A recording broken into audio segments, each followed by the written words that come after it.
વડોદરાની એમએસ યુનિવર્સિટીમાં ટેકનોલોજી ફેકલ્ટીમાં રીએસેસમેન્ટને લઈ હોબાળો, પરિણામ ન આવતા આક્રોશ, ડીનની ચેમ્બરમાં વિદ્યાર્થીઓની ઉગ્ર રજૂઆત.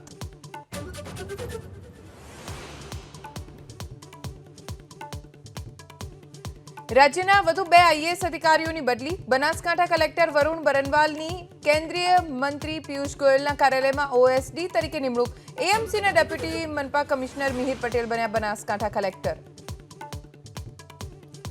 તહેવારો પહેલા સુરતમાં આરોગ્ય વિભાગ એક્શનમાં, માવા વિક્રેતાઓને ત્યાં દરોડા, સેમ્પલ મોકલાશે લેબમાં.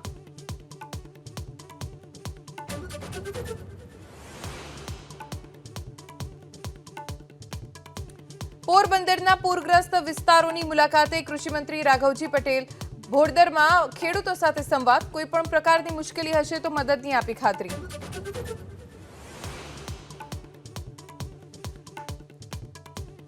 દેશના અનેક રાજ્યોમાં ભારે વરસાદ અને પૂરના પ્રકોપના કારણે લોકો પરેશાન. શિમલામાં ભૂસ્ખલન, કેરળ, મધ્યપ્રદેશ, રાજસ્થાન, હિમાચલ, ઉત્તરાખંડમાં ભારે વરસાદની આગાહી.